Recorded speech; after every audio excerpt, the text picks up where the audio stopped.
On en a vu des macaques qui ont fait beaucoup d'argent, mais juste des gens débiles. C'est-à-dire que vous passez une soirée avec et vous vous dites: «Putain, lui, il est vraiment, waouh, c'est pas une lumière». Les gens ne sont pas profondément gentils. C'est l'un des gros apprentissages que j'ai fait. Ne pas avoir peur de scale, mais surtout apprendre à scale. Bon, je suis très mauvais pour le dire, j'ai jamais réussi à le faire. Mais l'échec fait toujours pleinement partie du process et de l'apprentissage. Un employé, un prestataire et même un partenaire peut essayer de te rouler ou de te voler ou de t'arnaquer Ne pas tomber dans l'hyper-croissance, l'hyper-branlette.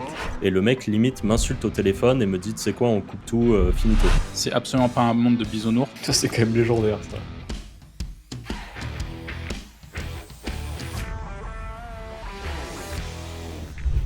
Bien le bonjour et bienvenue dans ce nouvel épisode du Wizards Podcast. Aujourd'hui, comme d'habitude, je me retrouve avec Franck et Anto. Salut les gars. Salut. Hello. Le Wizards Podcast, c'est un épisode par semaine. On parle principalement de business web et de plein de choses qui touchent à notre univers du business web en l'occurrence, plus particulièrement de l'affiliation et du référencement web. Et justement, l'objectif de l'épisode de ce jour, eh bien, c'est de vous parler de nos apprentissages durant les 10 dernières années qui ont été assez charnières pour nous en termes de business. C'est globalement le moment auquel on a commencé à faire du business à quelque chose près aujourd'hui. On doit être plus aux alentours de 12, peut-être 12 ans, mais on est à peu près dans ces environs-là. Donc, tout ce qu'on a pu apprendre, tous les apprentissages qu'on a fait. Donc, ce qu'on a fait, c'est qu'avec les gars, on a préparé de notre côté une petite liste d'apprentissage qu'on a eu, et l'objectif, on va les découvrir un peu avec vous, avec nos auditeurs, et l'objectif, ça va être bien de rebondir là-dessus et d'échanger sur ces différents points. Est-ce que l'un d'entre vous veut commencer, en sachant que j'ai oublié une dernière petite chose, excuse-moi Anto, il y a une formation gratuite sur la vente de liens, l'un des business les plus accessibles aujourd'hui, si ça vous intéresse d'en savoir un peu plus. C'est gratuit, c'est offert, et c'est en description de la chaîne YouTube en l'occurrence. Et vas-y, du coup, Anto, si tu veux Je disais, commencer. c'est Franck qui commence. Tu veux que je commence? Comme ça, OK, on OK. dose un peu. Vas-y, hein. OK, moi je voulais commencer avec un point que je considère essentiel et qui va répondre à ce que parce qu'il y a des gens qui nous posent des questions parfois et notamment qui nous disent: «Vous montrez pas vos sites». Heu et ben ça, je voulais en parler.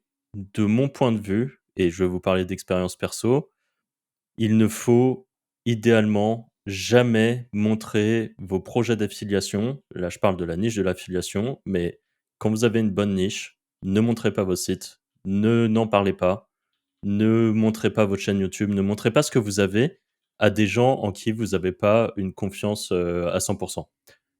Pourquoi? Parce que vous êtes à un événement quelconque, autour de l'affiliation, autour du référencement, du marketing, qu'importe, que vous avez une bonne niche, vous avez, un site, une chaîne YouTube, un projet d'affiliation par exemple, et ça marche aussi d'ailleurs avec du e-commerce, le dropshipping, SEO ou qu'importe, tous ces projets-là.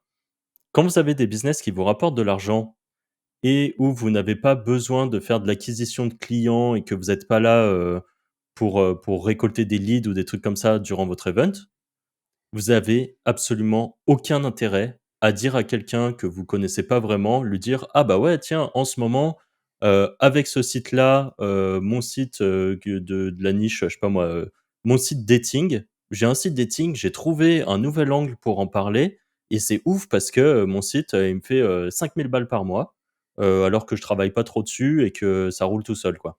Vous avez absolument aucun intérêt à dire ça, parce qu'en fait, la personne en face de vous va vous dire: «Ah ouais, c'est cool et tout», vous elle peut vous paraître très gentille. Dites-vous que le soir, quand elle rentre chez elle, elle achète un nom de domaine, elle copie votre site.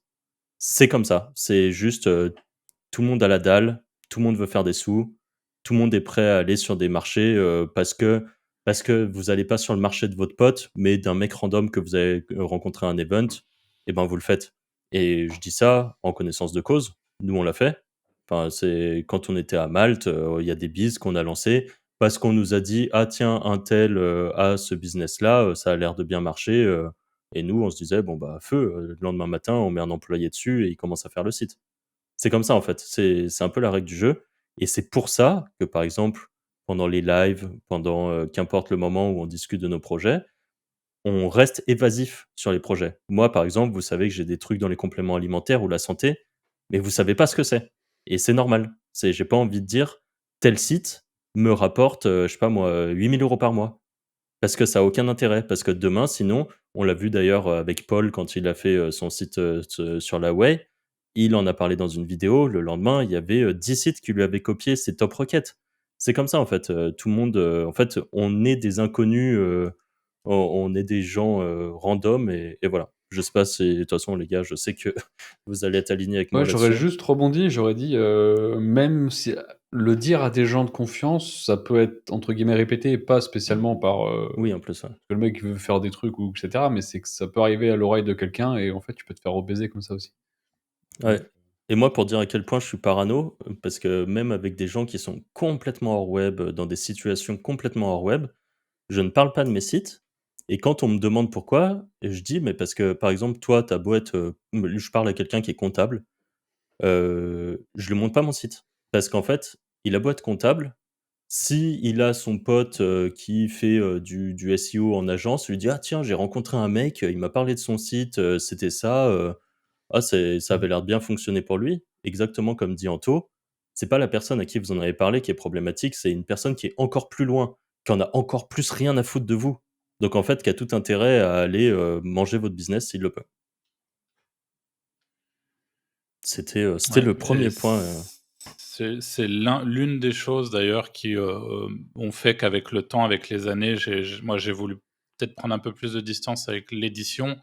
Et l'un des trucs que je trouve vraiment agréable aujourd'hui, c'est étant donné que j'ai plus des tonnes de sites d'édition, j'ai plus grand chose à «cacher» entre guillemets et je peux justement être un peu plus dans le partage sur des choses qu'on fait en parallèle ou que je fais en parallèle de l'édition et sur lesquelles je peux, communiquer parce que, voilà, c'est et ça, je pense qu'il faut aussi en avoir conscience pour compléter un peu ce que tu dis, parce que tous les profils, toutes les personnalités sont pas nécessairement les mêmes et il y en a qui vont un peu plus en pâtir de cette situation d'être tout le temps en train de tout cacher, même parfois à ses amis. Enfin, franchement, faut être parano. Moi, je me suis déjà fait entuber par des potes, quoi, mmh. littéralement. Donc, oui, je partage tout ce que tu dis là, mais je trouve que c'est aussi l'un des gros points négatifs entre guillemets et c'est pas un discours de bisounours. D'ailleurs, je vais peut-être pas en parler tout de suite parce que l'objectif c'est pas de plomber le moral directement à l'open de ce podcast, mais j'ai un de mes points qui est assez sensiblement identique à ça, dont je parlerai un peu Bah, plus tard. non, Mais mais vas-y, vas-y, enchaîne. Si c'est lié, ouais. vas-y, hein. alors, si c'est lié, vas-y. Les gens ne sont pas profondément gentils. En gros, ça c'est l'un des gros apprentissages que j'ai fait. Il y a énormément de requins. Tu l'as dit, d'une certaine manière, on a joué à ce jeu-là aussi pendant des années. Je pense que tous les 3 ici, on peut le dire, on a une certaine éthique avec les gens, qui nous sont proches, on va dire. C'est-à-dire qu'on va pas aller lancer un site, sur, une thématique, que l'un d'entre nous, tape ou ce genre de choses. Mais la réalité, c'est qu'autour de nous, on a vu énormément de gens se faire niquer et que ça soit sur justement, se faire niquer sur le business, se faire niquer sur, reprendre la niche, sur, j'en parle et donc comme tu dis, ça rebondit dessus, sur ça partage des infos, sur, voilà, avoir conscience que ce monde-là, c'est absolument pas un monde de bisounours. Je pense que c'est la première chose à prendre en considération et vraiment ne pas hésiter à être encore une fois un peu parano, sur, ce type de processus. Alors évidemment, il y a, comme tu l'as dit, enfin, il y a des niches en tout cas à mon sens qui sont beaucoup plus mainstream, beaucoup plus connues. Je pense notamment, par exemple au dating, donc au domaine de la rencontre. C'est très connu que c'est une niche qui fonctionne. Si demain j'ai un site très mainstream pardon, sur le sujet, je suis pas sûr que j'en parlerai ouvertement, mais voilà, je dirais, je fais du dating. Alors qu'il y a certaines niches où c'est plus compliqué, de dire je fais ci ou je fais ça parce que c'est des niches qui concrètement, peuvent vous rapporter, 3 000-4 000 balles par mois alors que personne la connaît, personne n'en a jamais entendu parler et vous êtes récompensé par la bonne idée et le fait que vous soyez précurseur sur ce truc-là. Donc voilà, pour moi, ça a été un des trucs et je pensais, une petite anecdote, je sais pas si vous en avez déjà entendu parler, mais notamment, durant les études de médecine, ça se fait énormément. Il y a des élèves de deuxième année, donc des élèves qui ont retapé, qui, par exemple, vont, faire croire, à des élèves de première année, qu'ils leur prennent les cours, enfin, genre: «Rentre chez toi te reposer, je te prends les cours». Enfin, et au final, c'est juste pour avoir un «edge» sur la «concurrence» entre guillemets et s'assurer qu'en fait d'avoir OK. de et parce que peut-être tu vas lui donner des cours de merde ou des leçons erronées ou, tu lui donnes pas les cours au final. Non, mais c'est une réalité, c'est vraiment des choses qui se passent et en fait, dans n'importe quel domaine concurrentiel, que vous le vouliez ou non, que vous vous considériez aujourd'hui comme quelqu'un de très gentil et que de toute façon le karma, je ne sais quoi, va rattraper les choses.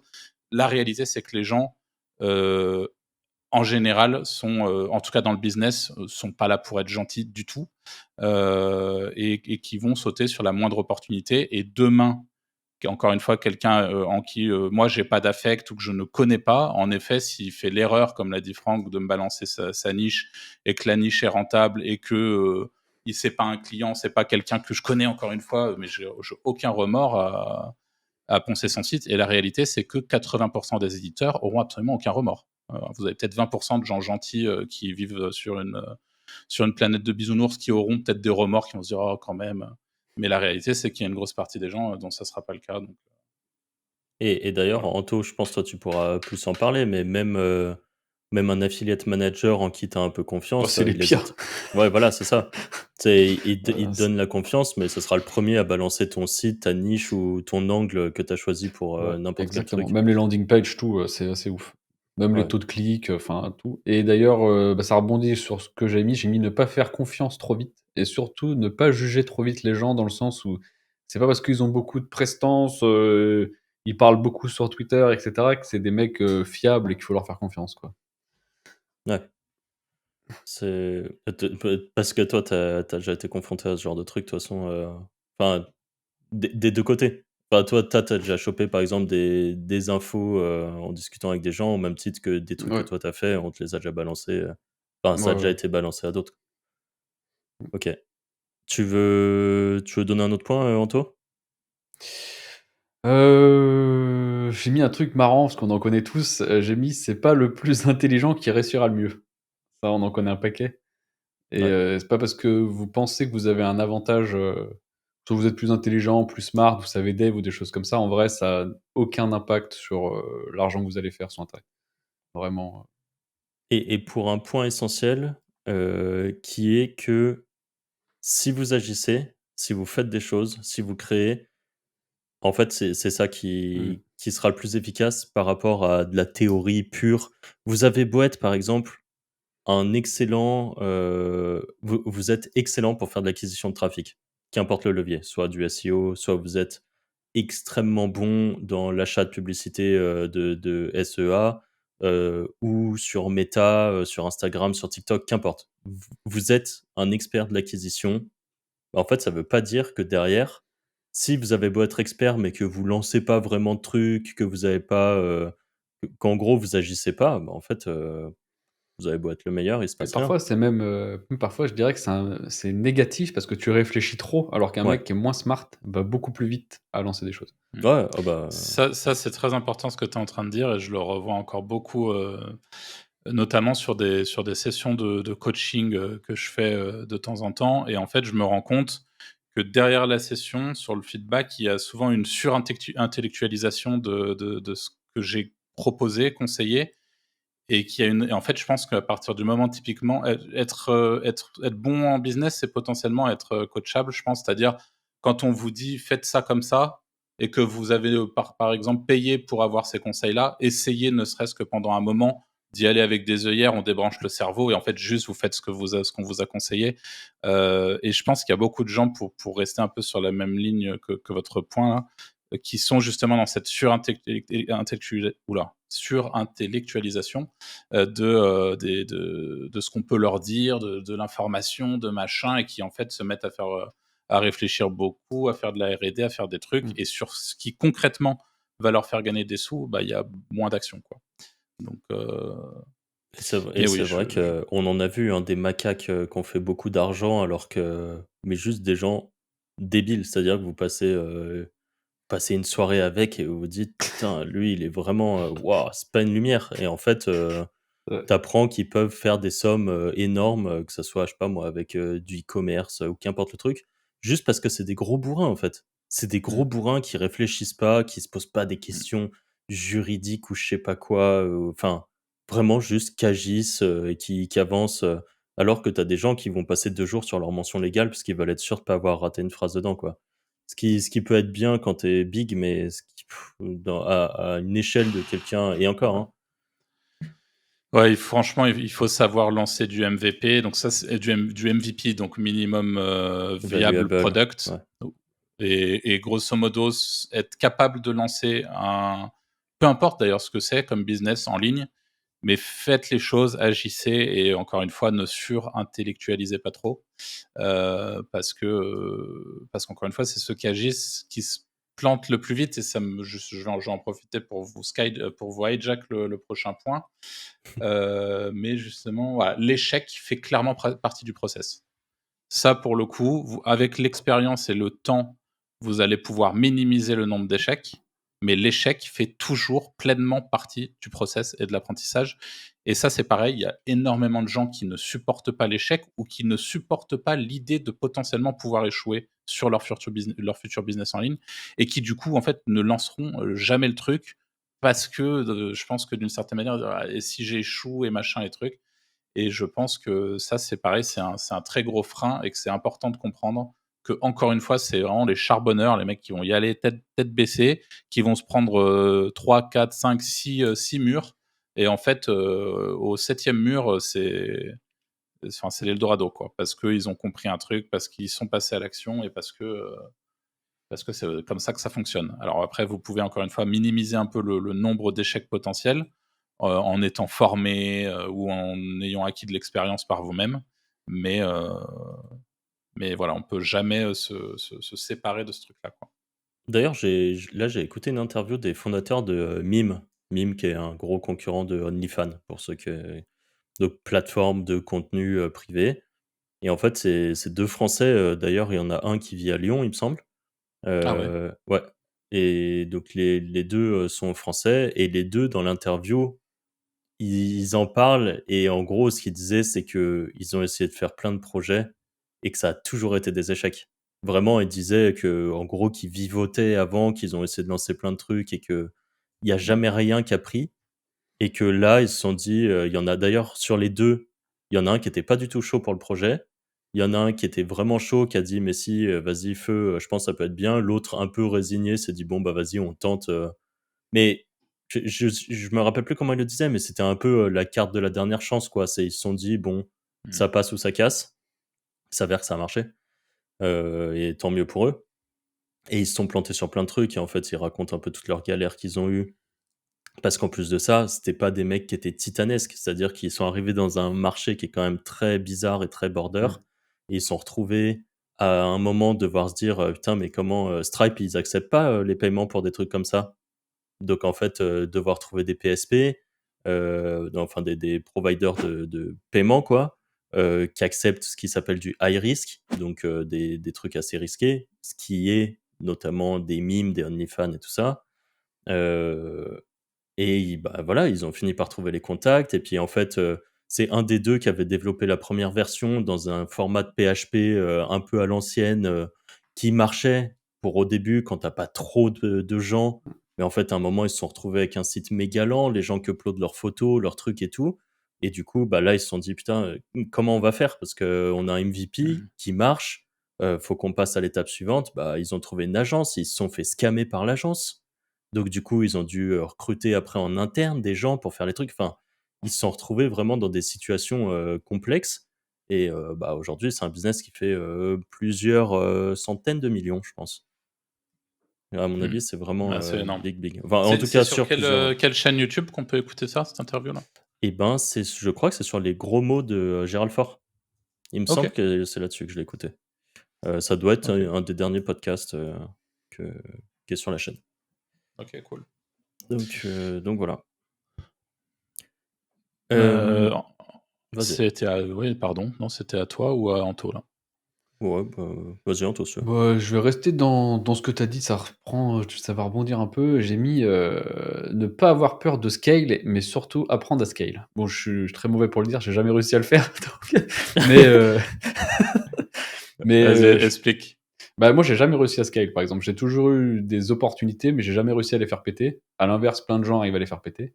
Je pense que soit faut apprendre, soit faut s'entourer. T'aurais, je vais essayer de creuser un peu ce que tu es en train de dire. T'aurais des exemples concrets, tu vois, quand tu dis Il y a plein de gens qui ont réussi à les faire péter. Moi, j'ai jamais vraiment réussi à scale. Enfin, tu vois, Ah, parce que même sans exemple concret, mais plus essayer d'expliquer un peu plus. par exemple, des business qui peuvent faire, où j'arrive à faire 10 000 par mois, par exemple, et j'avais la possibilité, si je savais scale, à faire 100, et j'ai jamais réussi à faire, à dépasser 10, quoi. Et qu'est-ce qui t'a limité, tu penses? Parce que je sais pas recruter et j'ai jamais réussi à scale. Je pense qu'il y a un tout. Je pense il y a la peur de scale, il y a pas savoir recruter, pas savoir déléguer, pas mal de problèmes. Et ouais, après recruter, déléguer, c'est un peu le même, finalement le même fond de problème, je dirais. Processiser, enfin tous ces trucs-là, Ouais. quoi. En fait, passer de solo à je monte un truc. C'est je pense c'est pas le même métier, quoi. Et est-ce que tu penses que c'est ton background d'éditeur qui finalement t'a Ouh! un peu freiné, ou alors tu penses qu'on peut être éditeur et avec le background qu'on a qui est un peu spécifique? Tu vois, typiquement, peut-être que si tu as pas réussi à scale, c'est parce que tu avais l'habitude d'avoir 5 sites en parallèle sur lesquels tu bossais, que tu étais pas nécessairement très focus, ou que tu avais l'habitude d'avoir un lifestyle qui te permettait de vivre confortablement en travaillant, 3 heures par jour, 4 Je sais jours par pas, semaine, je tu vois? pense que parce qu'on en connaît des éditeurs qui scale fort, mais je pense que c'est une question que internet ça va vite et quand tu as une opportunité, il faut savoir déployer les ressources rapidement, en fait. Et enfin, tu vois, il faut mettre de l'humain, il faut mettre du budget, il faut aller vite. Et je pense que c'est là où si tu prends pas le créneau au bon moment, tu pas l'équipe de base, tu pas les bons contacts et tout, tu es vite baisé, en fait. Tu te fais manger par les gros, Ouais. qui eux vont plus vite.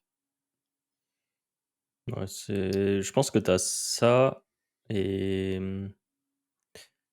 je pense aussi que c'est aussi, à mon avis, c'est vraiment une mentalité aussi. Ouais, Dans peut-être dans le aussi, hein. Enfin, j'ai jamais dans le réussi moi sens donc où je pense que soit il faut accepter, de dépenser beaucoup plus, par exemple, pour pouvoir scale. Soit faut accepter, par exemple, imaginons que tu as 3 gros projets sur lesquels tu bosses, mais il y en a un sur lequel tu peux scaler fort. Je pense qu'on a tous une réticence parfois à laisser tomber des projets sur lesquels on a mmh. bossé pendant longtemps, alors qu'il y a des moments où je pense qu'il faut accepter de tuer des projets qui, par exemple, imaginons que tu as 3 sites qui te font, 5 000 balles par mois et tu en as un qui a le potentiel à lui tout seul de t'en faire 50 000. Mais en fait, tu as investi tellement de temps et peut-être d'argent sur 2 projets qui te font 5 000 que c'est dur, je pense, psychologiquement de se dire: «Tant pis, je les abandonne». Moi, là, je l'ai fait sur, j'ai 2 projets qui me rapportent des sous, en vente de liens et en affiliation. Et en fait, là, j'ai d'autres projets qui ont des beaucoup plus gros potentiels sur lesquels je suis associé. Et du coup, ces 2 projets-là, honnêtement, je les ai quasiment mis en stand-by, j'ai juste fait une grosse planification de netlinking, une assez grosse planification de contenu. Mais en fait, ce qui faisait qu'en affiliation, je gagnais des sous, c'est que je traitais assez rapidement des nouvelles, i dès qu'il y avait un nouveau produit, par exemple de la niche qui sortait, je faisais en sorte de vite le traiter. Ce qui faisait que j'étais en général dans les 3 premiers à en parler et ce qui me faisait une espèce de prime de fraîcheur pour pouvoir me positionner sur Google. Là, je me suis dit: «Vas-y, tant pis, finito, je prends plus le temps de gérer ça». Et Je est-ce que tu penses pas, parce que du coup là ta logique c'est, j'abandonne les sites. Ouais. Est-ce que tu penses pas que tu pourrais peut-être trouver dans ton entourage, quelqu'un à qui tu files une petite part des sites, vraiment si tu as décidé d'abandonner, et en mode, justement ta mission à toi, la mission de la personne en question, ça va être de, tu vois, d'être proactif, de se placer rapidement, de faire ce que tu faisais, enfin d'être vraiment au charbon à ta place, mais et du coup elle a, un espèce de revenu, qui pop d'un coup, et enfin tu vois, c'est peut-être, est-ce que cette solution-là est pas plus viable que de laisser tomber dans l'idée, quoi? Bah, j'y ai pensé et en fait, je sais que j'aurai toujours ça en fond où je me dis: «J'ai ces projets-là, de temps en temps, faut que je les vérifie, faut que je fasse des trucs» et en fait, je préfère être focus sur autre chose et ne plus avoir à y penser. Ça fait partie des projets où je me suis dit: «Je pourrais les vendre». Sauf que Ouais, justement, là, j'allais te dire, ouais. ils ont pris des petites claques, donc en gros, ils se revendraient pas à des prix que je pense me conviendraient et en fait, ça fait partie de ces projets que je pense je vais laisser mourir et encaisser jusqu'au bout que je peux et en fait, la plupart des fois où j'ai fait ça, je pense que j'ai quand même gagné plus de sous à la fin, en ayant encaissé pendant un moment, que, prendre un ticket d'un coup et en fait, j'ai pas besoin de cet argent, d'un coup. Je enfin, parce que c'est des sites, je sais pas, ça se trouve, c'est 2 sites que je pourrais revendre peut-être, les 2, peut-être le pack à 40 000 50 000 € ou un truc comme ça, mais j'en ai pas besoin de les avoir tout de suite. Donc, c'est voilà, ça se réfléchit, c'est un truc, j'y ai pas mal réfléchi et en fait là, ma conclusion, c'est de les laisser un peu, un peu tomber comme ça, parce que je sais que même déléguer à quelqu'un, je devrais quand même, y réfléchir, gérer des trucs, mettre du budget sur des Repasser derrière. plateformes, repasser derrière pour vérifier que ce soit bien fait et au final, c'est pas ce que je veux. Ouais. Ouais, je comprends je comprends. C'est pas toujours évident non plus de déléguer ou de revendre d'ailleurs. Ouais. À revendre, si, je pense, en vrai. Ah ouais? Bah, je pense Bah, plus tu simple vois, de revendre. on reprend l'exemple, tu vois, quand on s'est barré de Malte, nous, on avait quand même un parc de sites qui faisait toujours du blé et tout. Donc quand on est rentré en France et on a pris la décision entre nous, on a vite fait commencer à sonder pour potentiellement revendre. Mais en fait, étant donné qu'on avait encore une fois, c'est un peu le même souci récurrent de celui dont on parlait au début, c'est étant donné que c'était des sites d'affiliation, qu'il y avait pas mal de niches sur lesquelles on était un peu précurseur et sur lesquelles on était un peu leader et on était encore assez tranquille à l'époque. Je pense notamment, parce que maintenant c'est dans tous les cas, on n'est plus acteur dessus, mais je pense notamment au tout ce qui est infoprenariat, infoproduits, affiliation sur les infoproduits, mais il y a eu plein d'autres sites comme ça. En fait, quand on s'est barré de Malte, on a vraiment consciemment Mmh. décidé de laisser «crever» entre guillemets nos sites, plutôt que de les vendre. Alors que, Mais bon, est-ce Et qu'à la même époque, maintenant, tu vois, vu que c'est beaucoup plus développé la vente de sites avec des dot market, et cetera, est-ce c'est ce que j'allais que, dire. tu vois? Parce qu'avant, c'était pas tant développé que ça. En fait, nous, là, c'était Maintenant, galère. On avait essayé de te demander dans nos contacts qui étaient intéressés. Les gens, ils voulaient juste avoir l'info sur la niche parce qu'en plus, on n'avait jamais communiqué sur cette niche. Donc, c'était par exemple un site qui, à lui tout seul, se revendait, je crois qu'on l'avait évalué à peu près 200 000 balles. Et je pense qu'on l'avait sous-évalué en plus parce qu'il n'y avait pas encore cette norme un peu de la vente de sites. Et en fait, aujourd'hui, tu as un dot market. Déjà, un dot market, ils nous auraient dit qu'en fait, on aurait dû le vendre 400 000 et en plus de ça, ils auraient facilité la vente et je trouve ça, très bien, que tu vois, Kevin, il a fait ce projet, enfin, c'est un beau projet et je trouve que c'est très connu, maintenant en France et ça a vraiment démocratisé la vente à la fois de sites d'édition, de e-commerce, de SaaS, enfin, il a vraiment plein de trucs dessus et ça a à la fois permis de un peu mettre une norme sur les prix, ce qui est une bonne chose, je trouve et surtout, mettre, en face, les vendeurs et les acheteurs. Parce que nous, du coup, on devait un peu démarcher dans notre réseau, mais tout ce que les gens voulaient savoir, c'est quelle était la niche pour savoir s'ils allaient pouvoir le mmh, remonter tout seuls de leur côté. mmh. Et la C'est réalité, tu vois, pour te répondre en toi par rapport à ce que je ferais aujourd'hui moi, honnêtement, quand je pense que si tu me remets un peu dans la même situation de l'époque où tu sais quand même que tu es vraiment précurseur sur la niche et que mine de rien, en fait, si à part même la mise en vente, tu es sûr que même aujourd'hui sur un dot market, tu es à peu près sûr que derrière, ça va se savoir, les ah gens bah, vont c'est un peu sûr, en ouais, c'est parler, sûr. que ça fait tant de chiffres, que machin et en fait, je suis pas sûr que je ferais un choix différent aujourd'hui parce que je pense que ça me tilterait trop, tu vois, de au final pas vendre le site et de voir mon marché se faire secouer, dans les 2 mois qui arrivent parce que les mecs ils arrivent en balle et tu vois, j'aurais trop le seum en fait. Donc je préfère, là, je pense qu'il faut juste réfléchir en se disant, imaginons, reprenons l'exemple, le site, je le vends 200 K.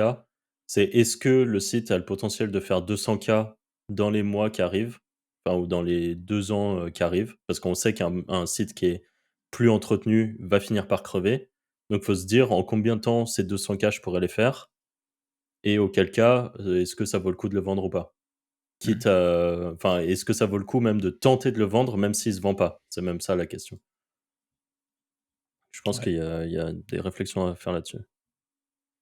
Hem, alors moi, j'avais un autre point, mais ça reste, je pense que ça reste un petit peu dans cette ligne dont on parlait peut-être tout à l'heure, qui est que un employé, un prestataire et même un partenaire, peut essayer de te rouler ou de te voler ou de t'arnaquer. Ça m'est arrivé plein de fois. On a plein d'anecdotes là-dessus. Il y en a une dont on a déjà parlé, quelques fois dans le podcast. Quand on était à Malte, il y a quelqu'un qui s'est fait recruter dans notre boîte en tant que salarié et en fait, le mec, son seul objectif, c'était de voir nos process de travail, nos sites et pendant qu'il était chez nous en train de bosser et qu'on le payait pour bosser, il travaillait sur des sites d'édition à lui, en concurrence avec nos sites à nous. Ça, c'est quand même légendaire, ça. Ça, c'est légendaire. Mais dites-vous que ça arrive dans la vraie vie, quoi, ce genre de truc. Ça nous est arrivé à nous et si ça nous arrive à nous, je peux mettre, ma main à couper que c'est arrivé à beaucoup de gens. Parce qu'en vrai, Euh, on était des psychos un peu là-dessus. En plus, nous, on était des psychos, ouais, donc c'est dingue que ça nous soit arrivé. Ouais. Donc ça, c'est un premier cas avec un salarié qui essaye qui essaye de nous scammer en interne, quoi. Un partenaire, c'est pareil. Un partenaire avec qui vous vous entendez bien depuis longtemps, qui vous a payé en temps et en heure pendant longtemps, que vous avez eu plein de fois au téléphone, qui est très gentil et tout. Du jour au lendemain, il peut couper contact et vous aviez négocié un super rev share lifetime. Ça m'est arrivé, avec un type, qui avait, enfin voilà, je faisais de l'affiliation pour lui, notamment pendant la période covid où je l'ai mis beaucoup en avant, ce qui lui a permis de rentrer pas mal de nouveaux clients et rev share lifetime. Moi, je me disais: «Tranquille, dans 3 ans, au moins les clients, ça me rapportera toujours». Ce client, enfin ce partenaire plutôt avec qui je bossais, il m'a toujours payé. À un moment, il a commencé à être de plus en plus long. Au bout d'un moment, je lui ai envoyé, je crois, 8 ou 10 emails. Pas de réponse. Contact, sur son site, pas de réponse. Je trouve son numéro de téléphone, je l'appelle et le mec limite m'insulte au téléphone et me dit: «Tu sais quoi? On coupe tout, finito». Voilà, alors que bon, c'était quelqu'un que j'avais eu, que j'avais eu au téléphone, une première fois, une deuxième fois, qui après m'avait ghosté. Je sais plus où est-ce que j'avais appelé, je crois que c'était sur son numéro perso, que j'avais appelé à la fin et voilà, et il m'a mis pas mal d'argent, dans le baba, comme on pourrait dire. Donc ça, c'est avec un partenaire et du coup, bah, on en a parlé tout à l'heure, les affiliate managers, faut pas avoir confiance, non plus. Bref, le résumé, c'est qu'il y a pas mal de situations assez sombres, qui peuvent arriver. Ça revient un petit peu à ce qu'on disait au début, faites confiance, mais faites pas trop confiance non plus. Voilà, même au sujet de l'argent, par exemple, ne laissez pas trop d'argent sur les plateformes. C'est sur des plateformes d'affiliation, qu'importe où vous faites de l'affiliation, que ça soit en direct, facturez. C'est chiant parfois de facturer, 100 balles, on se dit: «Ouais, je vais attendre d'avoir 500 ou 1 000 € avant de facturer».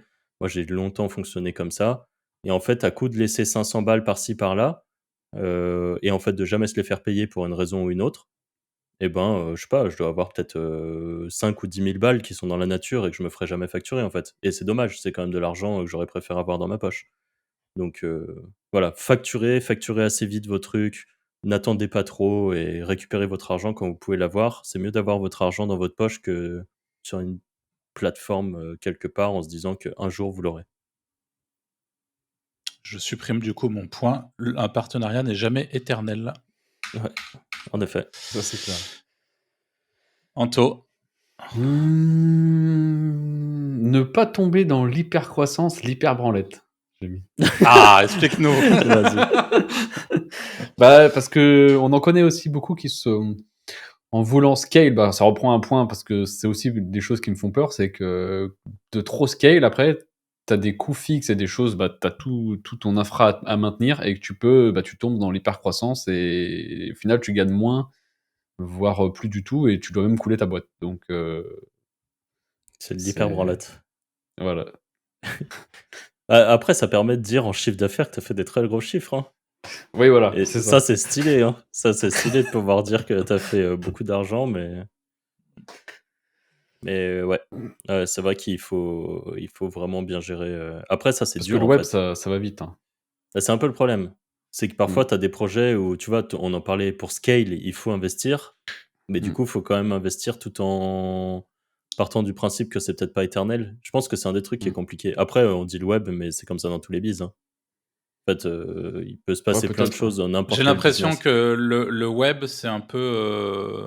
Tu vois, t'imagines que le web, c'est de la crypto et que les autres bises, Oui, c'est du fiat, tu vois. C'est un peu ça, en c'est fait. de Il y a la une bourse. volatilité. Ouais, c'est vrai, Voilà. ouais. Il y a une volatilité sur le web et qui est sans précédent. L'arrivée de l'IA redistribue encore plus les cartes. Et en fait, le tout, c'est que sur le web, on est obligé d'être ultra connecté à ce qu'on fait, à nos métiers. Et je pense, je suis obligé de citer, ce cher Oussama, j'en suis bien désolé, je sais que vous le portez pas autant dans votre cœur que moi. Mais tu vois, il a dit un truc que je trouve assez intéressant, mais je pense qu'on va être de plus en plus amené à se surspécialiser et quand je dis «on», c'est même potentiellement les agences, par exemple. C'est-à-dire qu'à l'avenir, Je pense que pour être pertinent, il va falloir être ultra spécialisé sur un truc et qu'il va falloir justement resserrer encore plus le fait d'être ultra polyvalent sur plein de sujets. Bah, tu vas, je pense, te faire éclater plus vite, notamment par l'IA qui arrive plein balle sur plein de trucs, alors que si tu es très spécialisé, très expert sur quelque chose de très précis, par exemple les tunnels de vente ou les landing Pinterest. pages ou Pinterest, tu vois, bah, là, tu vas pouvoir avoir une vraie plus-value. Et, enfin, voilà, je trouvais ça assez. C'était quoi le sujet initial, Anto ou je sais plus, Ouais, France? l'hyper-branlette, enfin, dans le sens Ouais. où l'hyper-scaling, parce que il y a beaucoup d'agences qui Ouais. recrutent à balle parce qu'ils ont des gros clients. Ils se retrouvent à recruter 4-5 consultants, le client, il les lâche et après, rompiche, il y a plus personne. Rompiche, Ouais. ouais. Ouais. Mais encore une fois, là, je pense, c'est un peu biaisé par notre vision du web et et je dis pas que c'est une mauvaise vision ou une mauvaise manière de travailler, parce que c'est quand même ultra confortable et on est quand même tous assez convaincus par ça.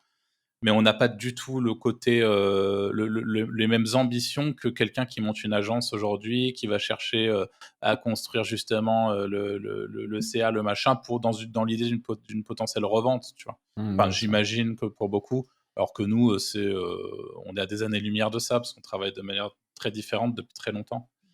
Mais En fait, nous, oui, on dans veut du tous les cas. bénéfice alors qu'il y en a qui veulent juste du CA et je pense que ça fait une grosse différence. C'est que vu que nous et là, je parle peut-être plus pour Anto et moi, mais vu que nous, on aime bien, ce côté peut-être, entre guillemets «lifestyle» ou alors qu'on aime bien voir notre argent pour de vrai, pouvoir l'investir et tout, c'est ce qui fait qu'on n'aime pas un peu tous les montages, dont vous parlez souvent avec Nico, Amaury et tout.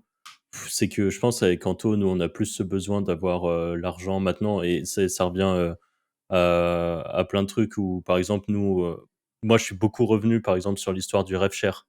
Parce qu'en fait, Mmh. maintenant, je préfère avoir mon CPA, one shot, un gros billet, dès que je ramène quelqu'un et derrière, ne pas se dire: «Ouais, peut-être que, dans 3 ans, je serai enfin, j'aurais gagné l'équivalent du CPA, mais pendant toutes les années d'après, du coup, c'est du pur rev share, c'est trop Ouais, parce bien» que et c'est ça, en fait, tout change vite, même maintenant, quand tu Mmh. vois les lois en France, du jour au lendemain, ils te sortent des lois, des trucs, en fait, je trouve que miser sur le long terme comme ça, dans le monde d'aujourd'hui, je Mmh. trouve que c'est trop border. Bon sauf allez, attendez avant que vous me tiriez mon prochain point, là, parce que là, vous m'en avez déjà trop vas-y, volé, parce que ça rejoint beaucoup.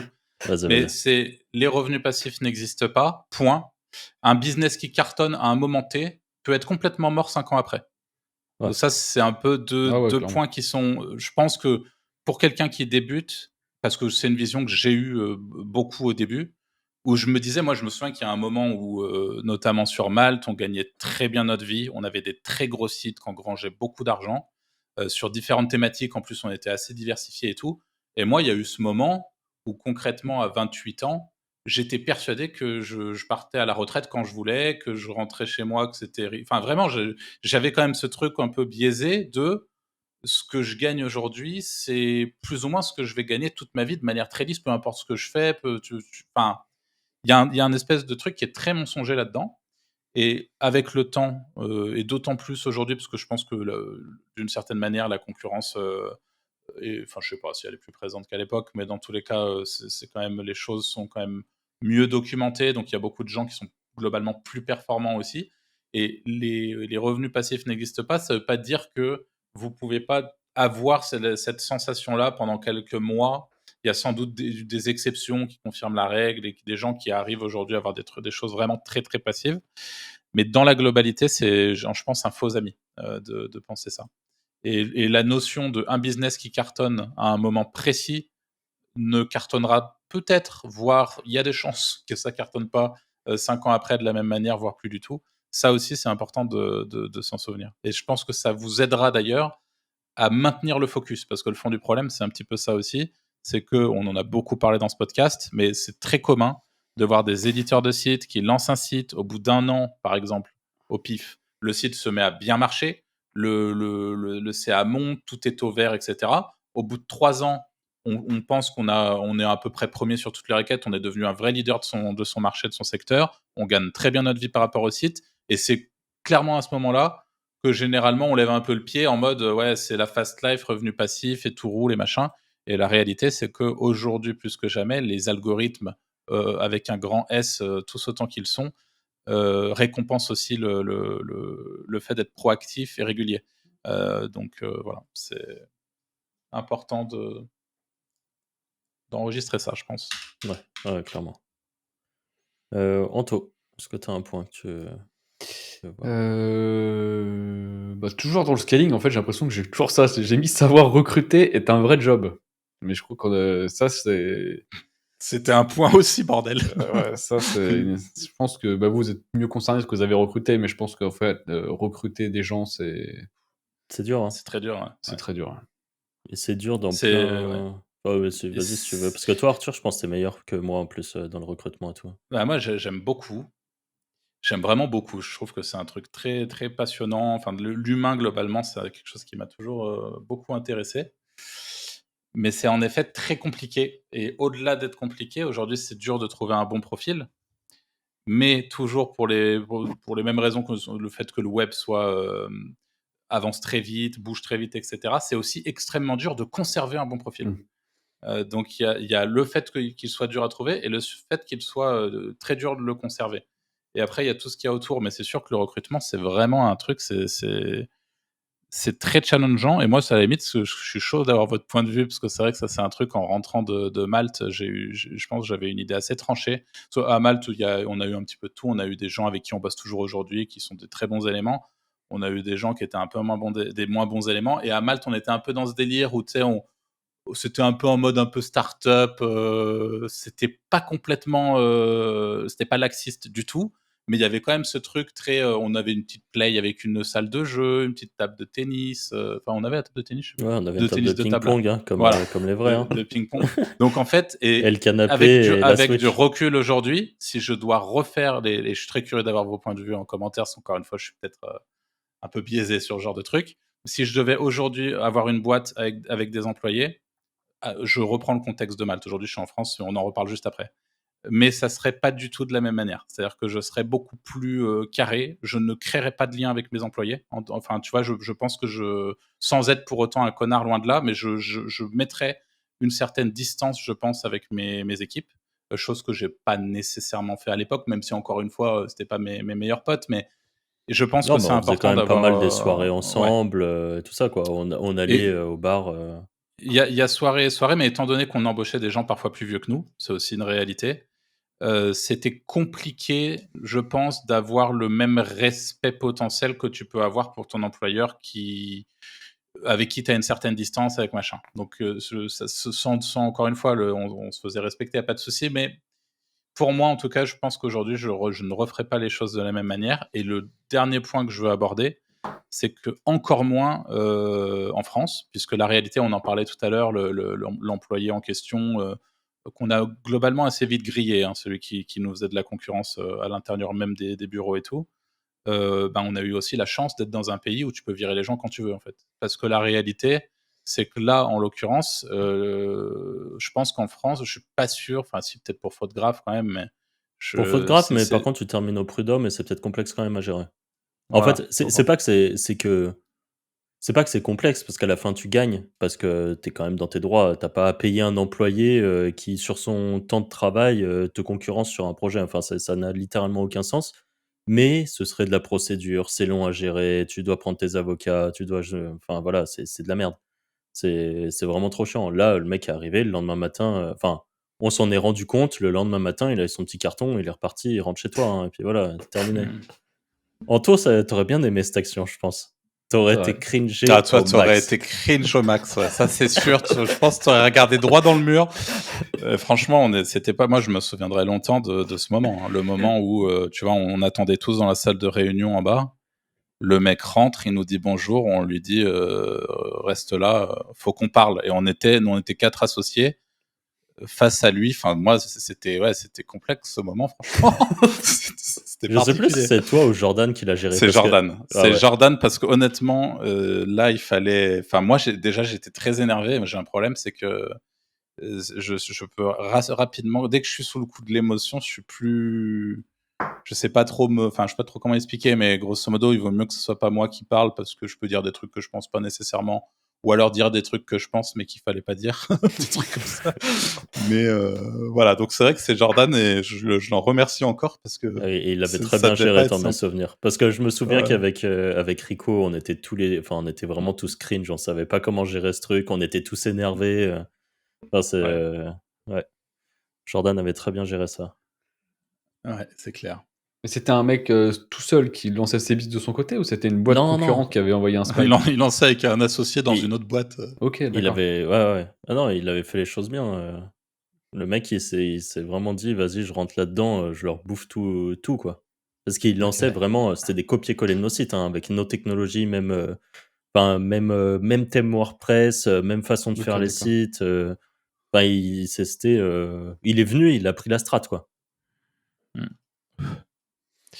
Donc ouais. Anto, est-ce que tu as un point que tu veux? Le Heu, scaling. le scaling non, rester dans sa zone de génie, rester focus. Ouais. Ça, je pense que c'est pareil, c'est un des trucs les plus importants. Ah, c'est bien, je vois qu'on a exactement les mêmes constats, putain. À chaque fois que vous parlez, je suis en train de m'effacer ma liste. Ouais, mais c'est en vrai, Mais non, c'est... c'est tous les trucs les plus durs, hein, c'est ce qu'on dit c'est impossible. En vrai, c'est impossible de rester focus, mais ça serait bien d'y rester. En fait, mais ça, c'est parce que nous, on est trop. Regarde, par exemple, tu prends un Nico. Nico, par exemple, il sait rester focus. Il se dit pas, Mmh. vas-y, il y a une opportunité sur tel truc et il y va.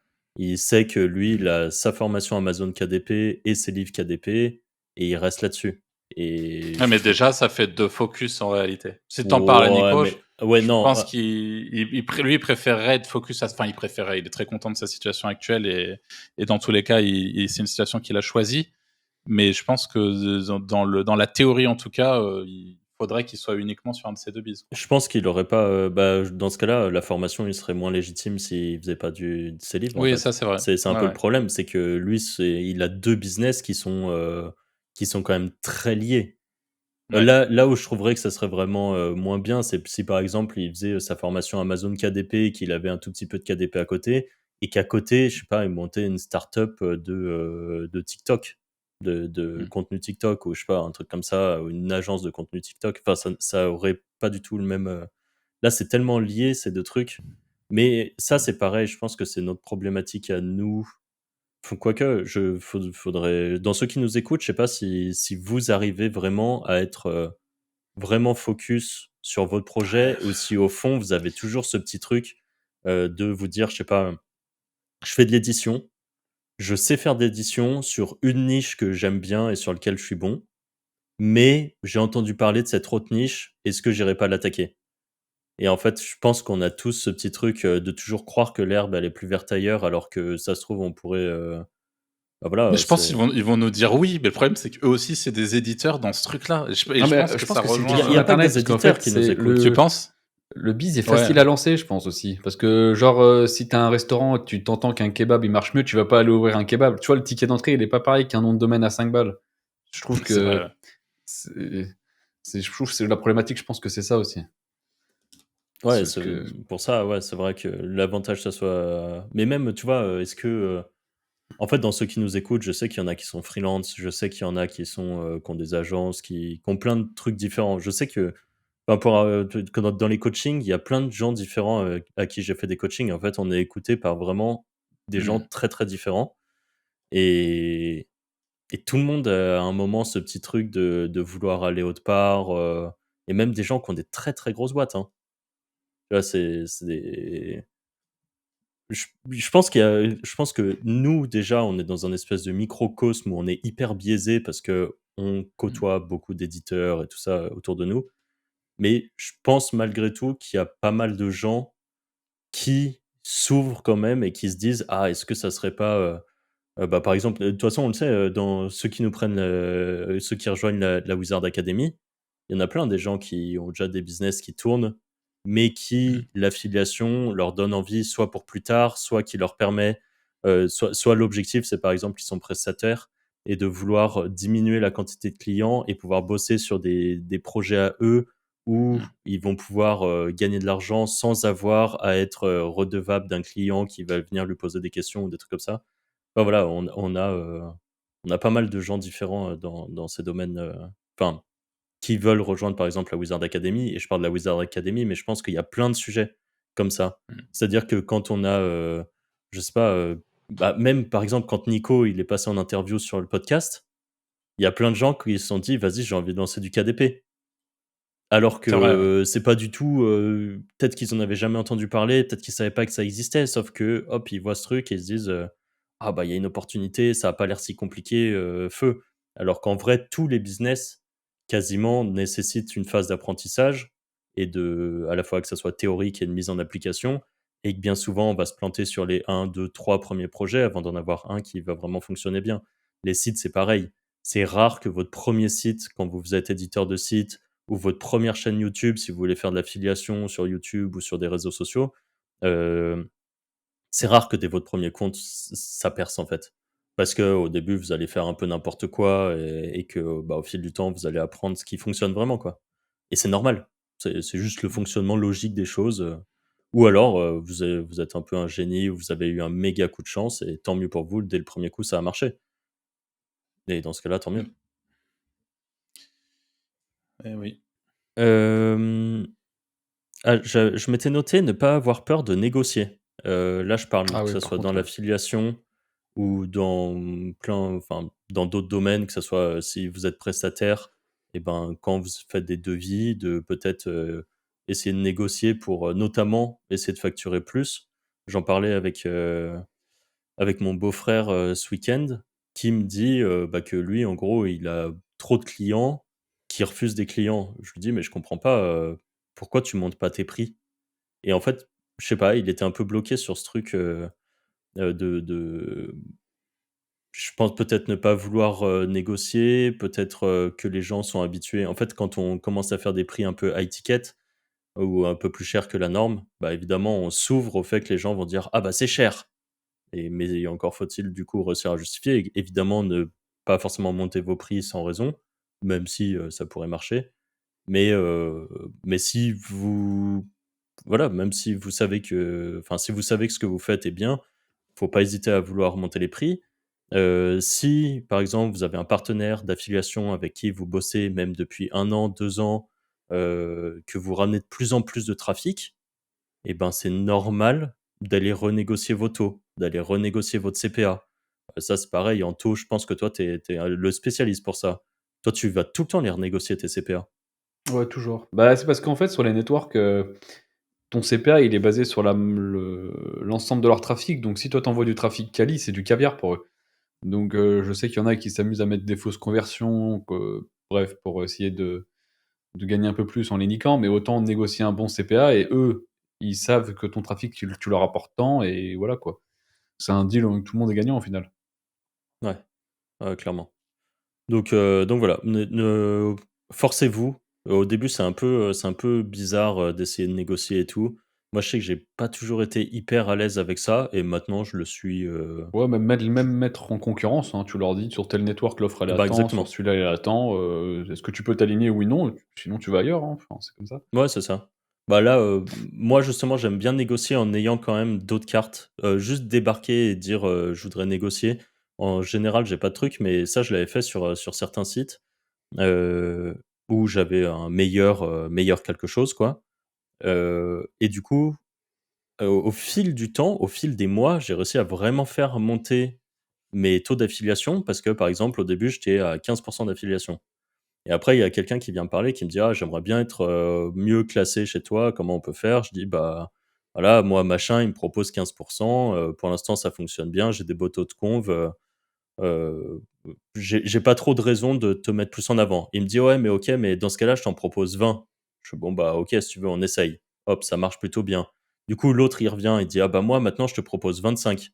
Et en fait, vous allez finir Aujourd'hui, il a 80. non, mais aujourd'hui, je suis à 40 et je pense que c'est le cap maximum que je peux avoir. C'est-à-dire que quand je dis: «Bah, machin, il me met à 40 il y a plus personne qui veut s'aligner. C'est-à-dire que je pense que sur leur marge et tout, c'est trop chaud et ils veulent pas donner plus de 40. Et ça marche, en infoproduits, ça marche, avec tout type de produits en général, que ça soit du Nutra, ou qu'importe les affis. Et d'ailleurs, plus c'est border et plus, en général, vous pouvez négocier des gros taux parce que derrière, ils s'y retrouvent vraiment. Mais, il f enfin, faut vraiment, en fait, si j'avais juste jamais trop bougé et que juste à chaque fois j'acceptais ce qu'on me proposait, je serais à 15 d'affiliation, je serais pas à 40 et je peux vous dire que le chiffre d'affaires des sites, c'est plus du tout le même au bout d'un moment, hein. C'est-à-dire qu'avec le trafic égal, bah, vous Ça gagnez fait presque vraiment x3 au beaucoup final. plus. Ouais, c'est ça. Donc c'est vraiment ça peut faire des grosses diffs. Au début, comme je le disais, c'est très bizarre. Si vous n'êtes pas habitué à le faire, enfin moi je sais que quand je voyage, qu'on me dit: «Ouais, dans ces pays, il faut négocier», ça me met trop mal à l'aise moi, aller négocier enfin j'aime pas trop. Ah ouais.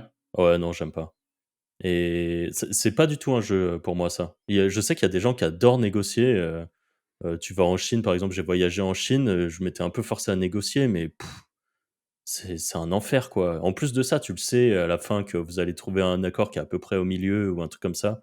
Je sais pas, j'ai toujours l'impression soit de me sentir roulé, j'aime bien moi quand le truc est fixe, mais malgré ça, aujourd'hui, bah, en tout cas avec mes partenaires, de temps en temps, j'hésite pas à négocier, encore ce matin, j'ai fait un call pour essayer de négocier mieux, quoi et ça passe ou ça passe pas et en fait, si ça passe pas, bah, vous leur faites comprendre que, du coup, vous êtes pas fermé à ce que quelqu'un d'autre passe, devant eux, par exemple. C'est le jeu, quoi, c'est le jeu du business mais forcez-vous à le faire. Je pense, c'est vraiment le genre de truc où, au début, forcez-vous à le faire et vous serez content de l'avoir fait après. En Ouais. tout en tout, Vas-y, Arthur. Anto. Arthur, vas-y si tu veux. Arthur, En tout. vas-y, j'en ai plus Allez. bientôt. Allez, le réseau. Ah. Le réseau, c'est vraiment ultra puissant, pour ceux qui en doutent encore. Construire un cercle de confiance et être capable d'apporter quelque chose à son réseau, ça c'est bon, c'est 2 choses, bien distinctes, mais aujourd'hui, pour moi, c'est l'un de mes plus gros apprentissages en 10 ans, c'est le réseau, c'est primordial. Mais on ne peut pas réseauter avec «n'importe qui» entre guillemets et en fait ne s faire pas vous ne faites pas partie du réseau de quelqu'un à qui vous n'apportez absolument rien. Donc il faut être capable d'être dans un échange, assez, équilibré avec la personne avec qui on interagit, dans le cadre de son réseau et ça, c'est, important à comprendre et voilà. Mais je pense que c'est, essentiel.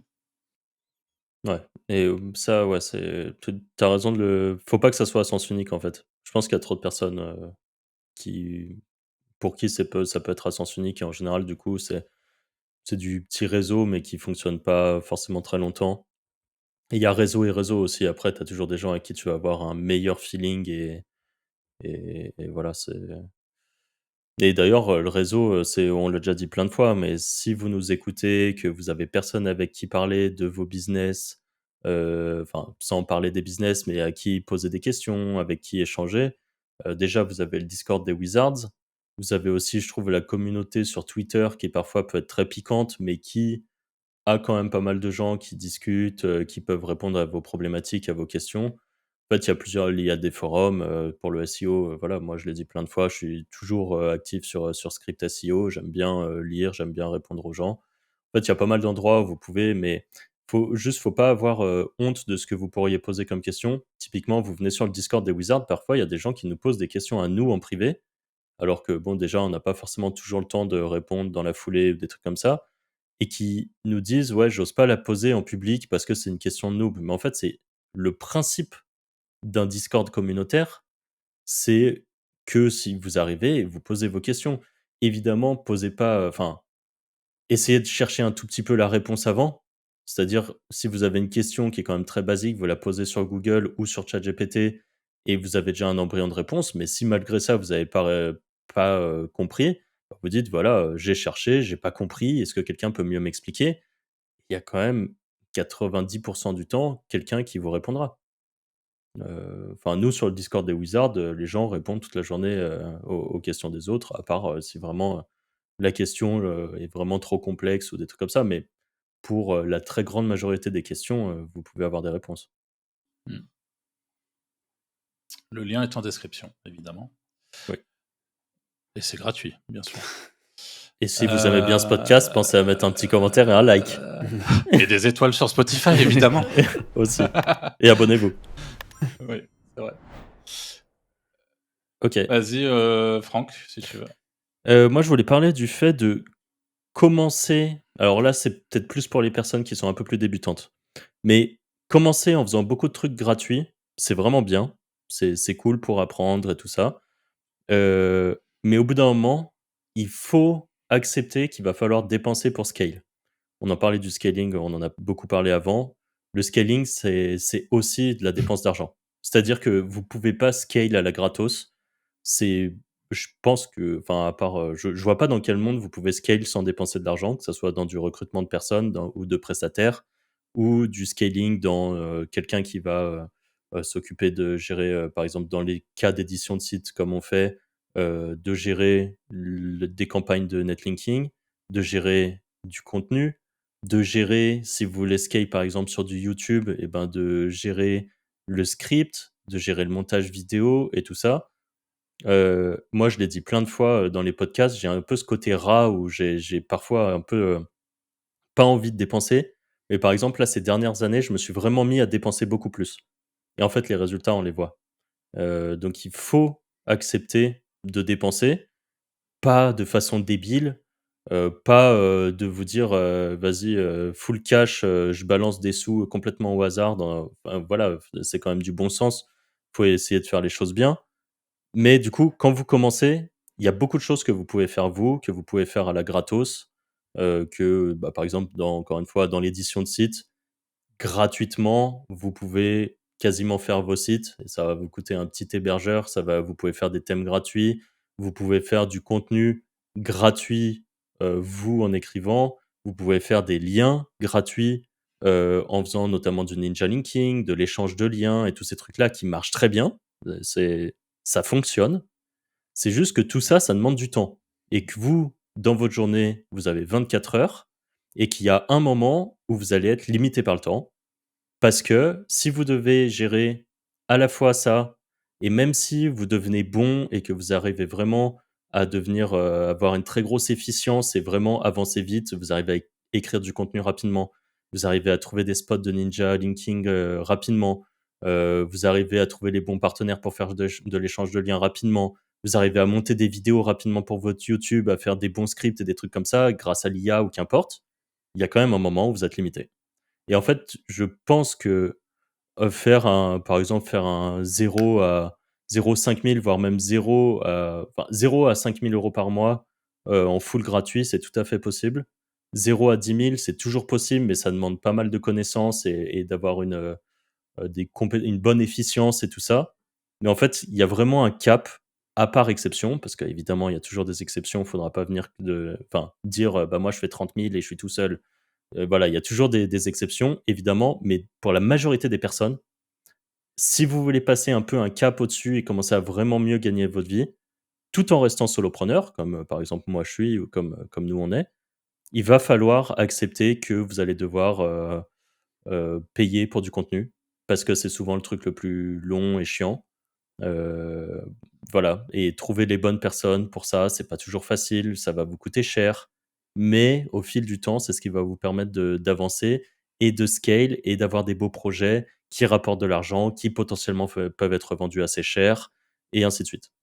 Et vraiment le commencer en faisant beaucoup de gratuit, je le redis, c'est top. Je pense même que c'est un peu, c'est une bonne chose de apprendre un petit peu comme ça et de faire ses armes comme ça. Mais dès que vous êtes en capacité financière de pouvoir dépenser un petit peu ou de réinvestir des bénéfices que vous avez faits, eh bien faites-le, ça va vous permettre d'aller beaucoup plus vite et potentiellement de gagner beaucoup plus. Ou au pire de gagner pareil, mais d'avoir gagné énormément de temps pour aller faire du karting si vous avez envie, quoi. Je rebondis, Anto. bah, c'est pas trop parce que là, ça vient de me popper dans la tête comme ça, donc c'est pas vraiment un truc, mais en niveau de la gestion financière, vous recommandez quoi, par exemple, en termes de tu fais 100 000 de bénéfices, combien tu mets dans ta poche, combien tu réinvestis, tu vois? Une espèce de Vas-y Arthur, parce que moi ma réponse Bah, elle va être très je bateau je pense, mais ouais, je pense que c'est assez, déjà, c'est en fonction de chaque personne. Je pense que, à un certain âge, en tout cas, je pense que nous, à 30 ans, tous les 3, on a, des besoins aujourd'hui, propres à nous-mêmes et à notre quotidien en termes de lifestyle, tu vois? Combien est-ce qu'il te faut aujourd'hui pour vivre? Moi, je sais que par exemple, il me faut pas grand-chose pour vivre confortablement aujourd'hui, pour plein de raisons différentes. Et donc, à partir de ce moment-là, je te dirais, ce montant-là, plus, peut-être tu rajoutes 30% idéalement à ce montant ou 40%. Et idéalement, ce montant-là, ça représente ce que tu vas gagner tous les mois, toi, parce que moi, dans mon cas, c'est suffisant et juste ça me fait une petite sécurité ou enfin voilà, dans l'idée.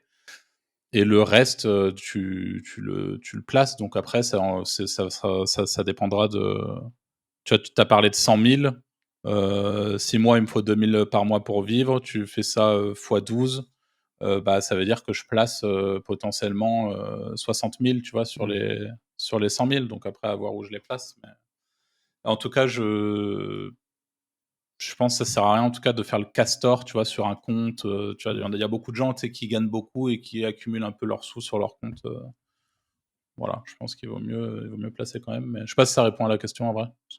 Mais Ouais, toi, c'était même plus en c'était plus dans réinvestissement dans les projets, non? dans le biz. Ouais, dans ça. Tu Ah vois, ouais, OK. dans ton, genre tu as 100 000 dans ta boîte, qu'est-ce que tu te permets de all-in dans des nouveaux projets?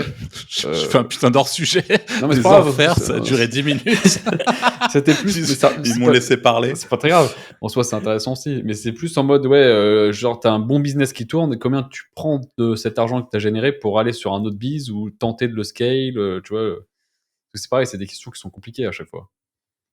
Ouais, je pense que c'est propre à chaque business, tu vois? Je te donne une idée, mais par exemple, je sais pas, avec les Wizards, on suppose qu'on fasse 100 000 de chiffres, cette année, et qu'on ait une boîte, en commun et cetera. Bah, est-ce qu'on a besoin de prendre des sous en perso? Est-ce qu'il vaut mieux pas investir dans, je ne sais quoi? Enfin, tu vois, en fait, je pense que ça dépend de chaque projet, de chaque truc. Je pense pas qu'il y ait Mmh. un montant fixe, Je pense enfin, que tu as différents trucs. C'est déjà, tu ton aversion au risque qui rentre en jeu. Est-ce que tu préfères prendre ton argent ou est-ce que tu veux le risquer dans un nouveau projet qui potentiellement peut te rapporter plus, mais potentiellement te les faire perdre? Donc je pense que tu as ton aversion au risque qui rentre en jeu. Je pense que tu as ton rythme de vie et tout ça, comme le disait Arthur, en fonction de tes besoins. Est-ce que tu fais partie des gens qui ont ce besoin, par exemple, de montrer qu'ils gagnent bien leur vie? Est-ce que tu fais partie des gens qui en ont absolument rien à foutre, comme, plein de mecs qu'on croise dans des events où tu apprends qu'ils font 150 000 balles par mois, mais qui sont habillés comme des lycéens? Et bon, et nous les premiers d'ailleurs. C'est enfin, tu plein de gens comme ça qui font des sous et qui ont juste pas besoin de le montrer, et tu as des gens, je pense, qui ont un besoin de le montrer, qui ont besoin d'avoir, plusieurs Rolex, qui ont besoin d'avoir une très belle voiture, par exemple, alors que ou juste qui ont une passion coûteuse en réalité. Parce que je pense Ouais. que le fait d'avoir de ouais. l'oseille peut aussi t'amener des kiffs qui sont plus coûteux. Là-dessus, je pense que, par exemple, Anto, non, sans parler, tu vois, tu m'as déjà dit que toi, si tu pouvais faire du bateau tous les jours, tu vois, et Ouais, bah, ça moi, par serait, exemple, si j'aurais beaucoup d'argent, j'aimerais bien faire du circuit, par exemple. ouais, bah, Voilà. typiquement, c'est le genre Mmh. de passion, ça te coûte une couille, quoi. Ouais. Enfin, tu pourrais déjà commencer à en faire si tu voulais. Ouais, mais bon, j'ai pas assez pour faire du circuit. J'achète la voiture, il y a plus rien, hop. Je Ah, change plus les mais pneus. non, OK, j'avais Finito. pas compris. Non, mais parce que tu as des endroits où tu loues la voiture et tu vas faire du circuit. Ah Enfin, non, moi, j'ai non, mon genre j'ai ma beau-père qu'on a déjà voiture, fait. tu vois, Ah tout oui, bien, OK, quoi. non, mais OK. Mais parce que enfin, Circuit dans le jardin et tout, quoi. ouais, OK. Et ouais, mais je pense que c'est à la fois tes ambitions, pour tes projets, à la fois ton côté, gamble que tu es prêt à réinvestir. Tu vois, pour les Wizards, tu donnais l'exemple. En fonction de nos ambitions, à un moment, on en a déjà parlé, la méta, ça serait de faire VSL, tunnel de vente, closing et tout ça, comme fait absolument tout le monde et parce que ça fonctionne bien. Mais ça, c'est est-ce que on veut se lancer là-dedans? Ça, c'est voilà, ça, on en discute. Mais ça, c'est en fonction de tes ambitions. On pourrait aussi se dire: «Eh ben, là, actuellement, ce qui tourne, c'est cool, on est à la cool, on fait notre podcast, on a la formation qui se vend, on a de l'affiliation qui rentre». Bah, en fonction de ce qu'on veut, on peut juste récupérer, Mmh. cash out les sous et aller faire du circuit ou louer des bateaux tous les jours si on a envie. Et Mmh. en fait, je pense que c'est vraiment, alors ça, c'est une réponse à mon avis, il y a pas de réponse parfaite et surtout, c'est vraiment en fonction de chacun. Tout le monde n'a pas envie d'avoir des ambitions de fou et de devenir, dépendant de son business et de faire que ça de sa vie. Alors qu'il y en a d'autres qui adorent ça et à qui ça convient très bien. En fait, je pense que ça, c'est très différent par rapport à tout le monde et sur 100 000 balles, combien tu réinvestis? Bah, franchement, c'est en fonction de combien tu dépenses, combien tu as besoin d'argent pour vivre et combien tu es prêt à «gamble» entre gros guillemets dans des business qui peuvent fonctionner ou non. Point intéressant, tu dis, tu vois, pas être esclave de son business et je pense que ça peut être un problème aussi ça. On aurait pu le Ah mettre dans ça, pour les moi, c'est un gros problème, mmh, dont certains sont trop, je pense qu'il y a des gens pour qui c'est cool parce qu'ils aiment bien ça et je pense qu'il y a des gens qui sont vraiment esclaves de leur business, et qu'au fond, ils sont pas très heureux comme ça, mais qu'ils sont, embrigadés là-dedans et que ils peuvent plus en sortir sans couler la boîte, par exemple, ou sans que ça mmh. soit vraiment très galère ou sans qu'il y ait des gens de leur, des employés ou des prestataires qui disent: «Bah, alors, tu travailles plus beaucoup et tout». Enfin, là, tu arrives un petit peu dans un cas, enfin, dans le podcast, Jordan, il nous en avait parlé. Je pense qu'il y a un moment où lui, il a vraiment été très, esclave de son business avec, tout ce qui allait pas autour de ça et il l'a très bien expliqué dans le Mmh. podcast d'ailleurs. J'ai de quoi assez bien rebondir sur le sujet. Moi, je voulais parler aussi de l'un de mes apprentissages, c'était que la personal brand, le personal branding, c'est, ultra puissant et je pense qu'on peut assez facilement le connecter à ça et moi, je serais assez curieux d'avoir votre avis là-dessus. Finalement, le personal branding, OK, c'est très puissant, donc le fait de construire son image de marque perso, hem, mais en parallèle, est-ce que c'est pas le meilleur moyen de se faire emprisonner dans son propre C'est business? exactement, la Ouais. réflexion que je me suis faite ce week-end. Tu vois? Parce que je me suis dit: «J'allume Discord, les gens ils peuvent m'envoyer des messages, y a pas de problème». Mais c'est là tu constamment des trucs en boucle, tu vois? Et en fait, je pense que ça te met une putain de charge mentale, même si j'aime pas ces termes branlettes, woke et tout là, de mettre des tu vois, je sais pas, ça d'habitude, je suis pas habitué à ça, tu vois? Et de devoir répondre tout le temps aux gens, bah, en fait, ça te prend du temps et ça te de la charge mentale, même si j'aime pas ce terme, mais voilà. Ah ouais. Après, tu as différents cas. Est-ce que c'est quand le personal branding est lié à ton business, ce qui nous, par exemple, est le cas, là, c'est sûr que du coup, tu t'emprisonnes un petit peu là-dedans. Après, tu peux, voilà, c'est en fonction de comment tu et tout ça par rapport à ça. Après, je pense que tu as aussi le cas du personal branding qui est pas 100 lié à toi et qui te sert juste à, par exemple, propulser des projets ou des trucs comme ça. Et juste, tu profites et c'est comme si tu étais un média et que Mmh. grâce aux médias que tu es toi-même, tu peux, avancer sur d'autres trucs, mais qui pourraient avancer aussi sans toi, Théo Lion, en vous voyez gros. qui c'est ou pas? Ouais. Ouais, Kudak? Ouais, lui, est-ce que vous pensez par exemple qu'il s'est un peu, bah, je pense qu'il est «enfermé» entre guillemets dans son biz? Est-ce que Kudak est aujourd'hui directement relié à lui ouais, ou est-ce enfin, tu vois? Pour moi, Kudak, c'était au Lyon. En gros, ouais. s'il était plus là, je sais pas si son agence fonctionnerait aussi bien. Mais ça, c'est une vraie question, hein. J'en ai aucune idée, mais je le vois comme ça, en tout cas. Mais je pense que c'est Oh, le cas de beaucoup de créateurs de contenu, hein, de devenir esclave dans la création de vidéos, de tout, en fait. Parce que c'est leur image, enfin, leur vie, c'est eux, quoi. S'ils sont plus là, il y a plus rien. ouais. Clairement, ouais.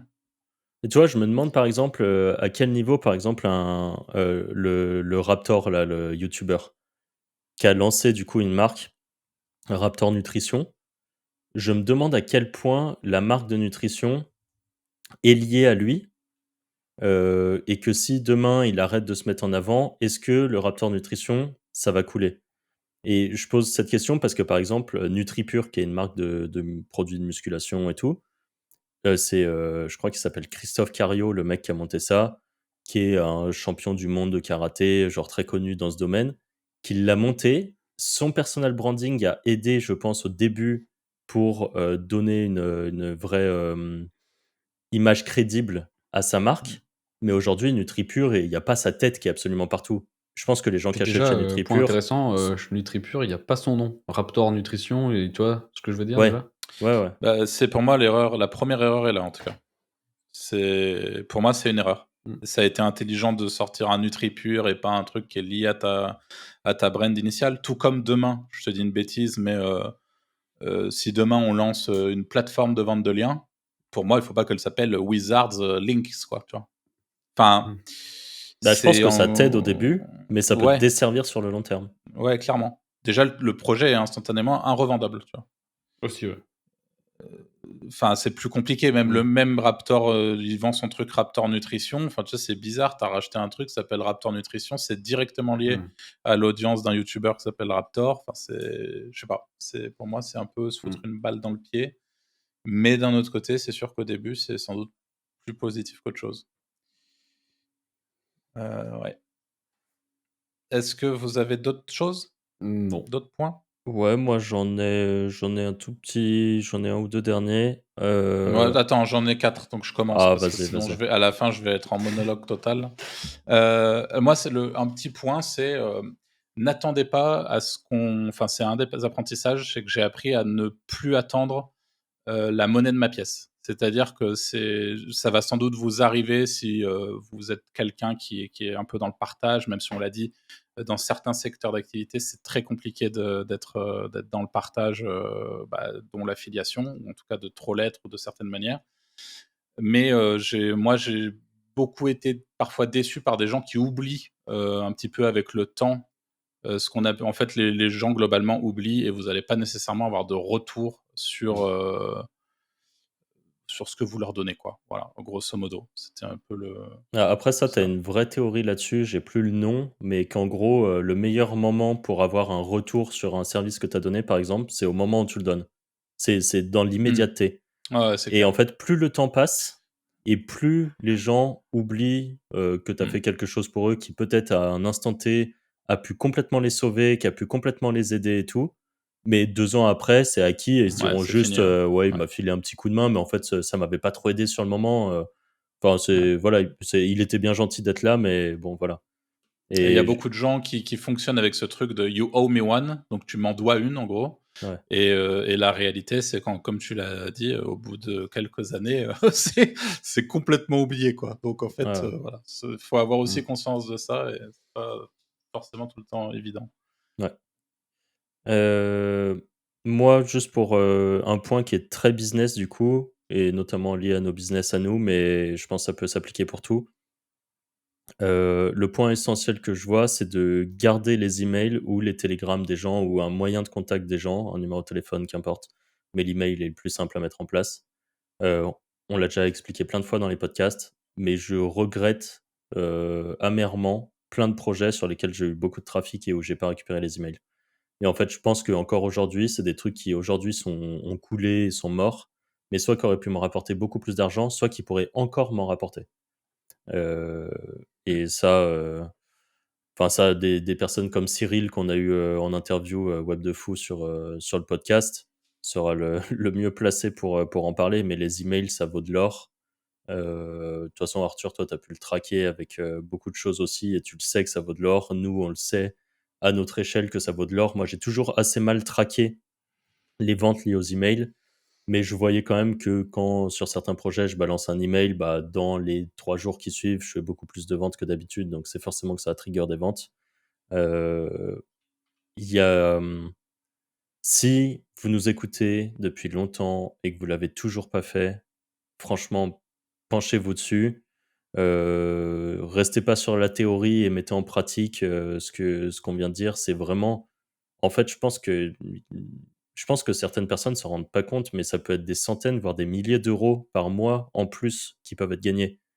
Et clairement, enfin, ça fait la diff. Moi, ça a été des milliers d'euros sur certains projets, alors que c'est des projets où j'ai commencé à le faire au bout de 2 ans et en fait, je m'en suis un peu mordu les doigts parce que, en gros, j'ai perdu en fait, j'ai eu un manque à gagner qui était très conséquent et c'est dommage. Moi, le petit point, c'est diversifier vos sources de revenus, ce qui va un petit peu à l'encontre d'un autre conseil qu'on vous a donné et d'un autre apprentissage, c'est-à-dire le focus. Voilà, c'était toujours un peu le même problème, c'est qu'on est un peu toujours dans ce combat-là où je pense qu'un éditeur de site pur et dur, il est obligé d'avoir un peu plus qu'un seul projet. Je sais pas si vous partagez un peu ce point de vue. Enfin, Ouais. c'est Bah, tellement de basé aussi plus en sur plus maintenant sur l'opportunité. l'aléatoire en plus, hein, quand même. Ouais. Ouais, après ça peut Et être un projet avec plusieurs, sources de revenus dessus. ouais, Oui, voilà. une Alors niche, mais plusieurs sites une aussi. niche, mais oui, ou une niche pour plusieurs sites ou un site sur lequel vous allez faire à la fois de l'affiliation, à la fois de la de du publi enfin de l'AdSense, basique, à la fois de l'infoproduit, à la fois une chaîne YouTube et des revenus YouTube et à la fois différents trucs. Vous avez un projet sur lequel vous êtes focus. Tout fonctionne ensemble, donc le projet au global monte, mais au cas où, par exemple, votre SEO baisse un peu, bah, vous allez perdre un petit peu de revenus liés, à la pub AdSense.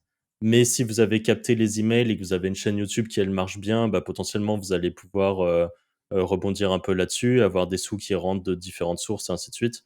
Il y a toujours des trucs à faire, pour avoir des sous qui viennent d'un peu partout et surtout nous, je trouve que sur nos sites, au pire, si vraiment à un moment tu es dans la merde, bah, sur un site qui était bien, qui faisait de l'affiliation, il y a besoin de l'ouvrir, il y a moyen de l'ouvrir à la vente de liens et en tout cas de le faire vivoter grâce à ça, pour Mmh. continuer à encaisser un petit peu de sous, par exemple.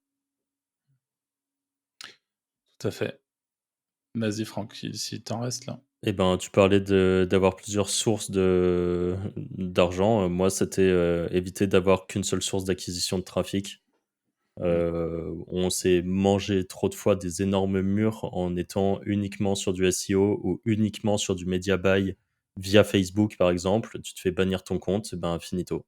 Tu passes de, je faisais 300 balles par jour, de bénéf avec mes petites pubs, banni, bah, tu fais zéro. Donc pas très cool. Et là, tu te fais chier et encore, aujourd'hui, tu peux retrouver des comptes et des trucs comme ça, c'est possible, mais voilà, ça demande d'avoir les contacts. Si vous avez moyen de monter des projets qui sont multicanaux, c'est-à-dire, par exemple, on reprend encore ces cas d'édition de site parce qu'on fait ça et qu'on connaît bien le sujet. Vous faites de l'édition de site, faites aussi une chaîne YouTube. On l'a dit plein de fois, vous n'êtes pas obligé de montrer votre visage. Il y a moyen de faire du YouTube. Évidemment, ça prend du temps. Donc, c'est en fonction du temps que vous pouvez allouer à vos projets. Mais vous pouvez aussi, par exemple, faire du Pinterest, ça marche. Vous pouvez essayer sur LinkedIn, si vous avez un truc un peu B2B, par exemple, sur LinkedIn, d'essayer de faire un petit peu du branding. Vous aurez de l'acquisition via LinkedIn, ça peut vous rapporter des sous. En fait, ne restez pas scotché à un levier d'acquisition de trafic, parce que le jour où il s'arrête, votre projet est mort. Et voilà, c'est ce qu'on veut éviter au max. Et il y a plein de solutions. Et si vraiment, je trouve que ce qui ressemble, pour les éditeurs de sites qui nous écoutent, ce qui ressemble le plus à de l'édition de site, c'est YouTube. Parce que YouTube, c'est un peu ce même fonctionnement de SEO. Ça a ce même truc au niveau du scripting, du contenu et tout ça, qui peut faire que vous pouvez aller là-dessus et que ça peut fonctionner. Alors moi, je suis pas sûr d'être à 100 raccord avec toi sur cette idée de canaux d'acquisition, dans la mesure où je pense que c'est pas une histoire de canal d'acquisition, mais c'est une histoire de Google, en tant que moteur de recherche à proprement parler. Et c'est-à-dire que je pense que si aujourd'hui votre canal d'acquisition principal, c'est YouTube, comme tu viens de le dire, oui, pensez peut-être à ce qui se passe autour, mais franchement, n'y investissez pas trop de temps non plus, parce que la réalité, c'est que vous êtes sur un canal qui, à mon sens, sera beaucoup plus pérenne que pourrait l'être un potentiel Google qui, aujourd'hui, l'a prouvé à de nombreuses reprises, peut vous claquer entre les doigts, même si ça reste Ouais, mais ça, un c'est levier pareil d'acquisition de partout. trafic Tu vois, extrêmement puissant. TikTok, l'algo, il a changé il y a 2 ans, par exemple, et des gens qui avaient très bien compris l'algo et qui avaient des comptes qui marchaient bien, un peu du jour au lendemain, ils ont plus de trafic. Et Instagram, il y a eu Ouais. la même chose. En fait, les algos changent et vaut mieux, et je dis pas par contre d'être partout, hein, parce que ça, à part si vraiment vous êtes, à temps plein sur votre projet et que vous avez le temps de le faire, mais si vous êtes, à mi-temps, par exemple, sur votre projet ou même moins, juste focuser, allez, 2, peut-être 3 sources de traf maximum et vous restez dessus. Pas vous Ouais. éparpillez pas et juste Et vous restez dessus. idéalement même en avoir une principale Oui, qui est vraiment qui est définie, et toutes vos autres sources de trafic sont des esclaves de cette principale, en gros. Vous avez, l'objectif, c'est vraiment que, tout alimente l'axe «principal» entre guillemets. ouais. Dans l'idée, c'est voilà. Mais grosso modo, ça prend, un peu en compte le dernier point dont je voulais parler, moi, c'est, YouTube est un levier d'acquisition exceptionnel. Voilà, je pense que pareil, on le répète en boucle. Moi, le premier, moi, j'adore ça. Là, j'ai lancé un case study, dont j'ai pas encore parlé publiquement, ça c'est un peu l'intérêt justement. d'essayer de ne pas du tout me servir de la potentielle «traction» entre guillemets que je peux avoir d'une partie d'entre vous ou d'une partie des gens qui regardent ma chaîne perso. Donc j'ai créé une chaîne YouTube que j'ai commencé à alimenter, vraiment en toute détente. Il y a aucune de toutes les vidéos que j'ai mis en ligne qui sont montées. C'est-à-dire que j'appuie sur rec, je fais la vidéo, je rappuie sur stop, je prends la vidéo, je la mets sur YouTube, je mets une miniature, j'optimise très brièvement, le titre, tout le reste est, automatisé ou presque, et c'est une chaîne YouTube qui, a mis un petit peu de temps au début, parce que ça m'a permis aussi de me mettre dans la peau de quelqu'un qui débute complètement aujourd'hui avec YouTube. Donc ça a mis un petit peu de temps à décoller, voire même je me suis posé des questions au départ. Je me dis: «Mais c'est dingue, j'ai l'impression que je suis presque shadowban quoi, j'ai aucune visibilité», et en fait progressivement, YouTube vous pousse très progressivement au départ, jusqu'à vous mettre un peu plus en avant. Et là aujourd'hui, je dis pas qu'ils me poussent comme un fou furieux, mais en tout cas je sais que mes vidéos existent, elles se positionnent, elles font des vues et elles font des ventes, elles font des commissions. Donc c'est aussi ce qui est important, et ça ne fait que prouver, parce qu'encore une fois, nous, on est là avec nos petites œillères d'éditeurs, d'affiliés et tout, mais pour un peu que ma thématique à moi, ça soit pas une thématique qui est par nature, par essence, quelque chose de concurrentiel. On est tous en train là de se demander comment on peut avoir du trafic, comment on peut machin. Demain, si ma thématique c'est je sais pas moi, la natation, je vais pouvoir être beaucoup plus rapidement impactant sur une thématique qui n'est pas tournée vers la performance en termes d'acquisition de trafic, en étant sur une thématique passion à part ou sur quelque chose complètement à part. Donc ça aussi, faut le. Mais ouais, YouTube, c'est vraiment très puissant. Peu importe le type de contenu, et même de manière très MVP friendly pour le coup, vous avez plein de choses à faire super. Il y a plein de chaînes d'ailleurs qui décollent avec des contenus assez basiques ou très peu travaillés. Enfin, je vous dis, moi, entre le moment où je commence le record d'une vidéo et le moment où la vidéo est en ligne, allez, il se passe 20 minutes, quoi. Le temps de la record, et on va être gentil, on va accorder les 8 minutes de mise en ligne, et voilà. OK. Moi, j'avais un tout dernier point, c'était juste, d'accepter de se remettre en question. C'était juste un point bref sur ça, mais je pense qu'il y a beaucoup de gens qui restent bloqués sur ce qu'ils ont su faire, ce qu'ils savent faire et qui acceptent pas que leur méthode est pas forcément la meilleure.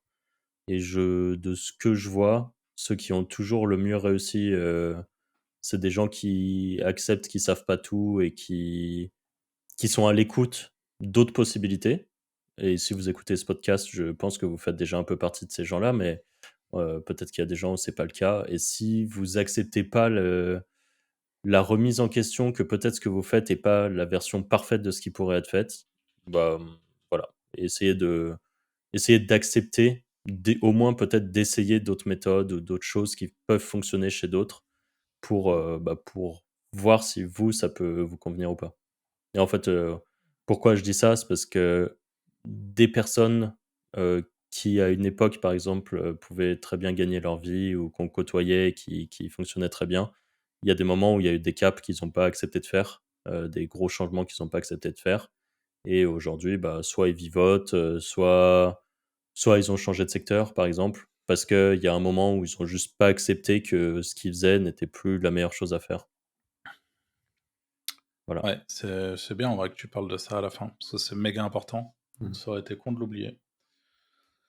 Eh ben, écoutez, je pense qu'on arrive à la fin de cet épisode. Alors encore une fois, pour ce trêve de plaisanterie, on est vraiment très curieux de savoir ce que vous pensez de ce type enfin, de ce format, de cet épisode. Ça faisait un petit moment qu'on s'était pas retrouvés à 3 sur le podcast, et encore une fois, bah, n'oubliez pas que sans vos retours, sans vos commentaires, on est complètement aveugle sur, ce que vous en pensez. Ça se trouve, vous êtes, 3 000 à écouter à chaque fois, mais que c'est pourri, quoi. Donc faut nous dire aussi, ce qu'il en est, et si vous avez des idées pour qu'on puisse améliorer notre contenu, n'hésitez pas non plus. Quant à nous, on vous dit à la semaine prochaine pour un nouvel épisode. Salut! Ciao, ciao.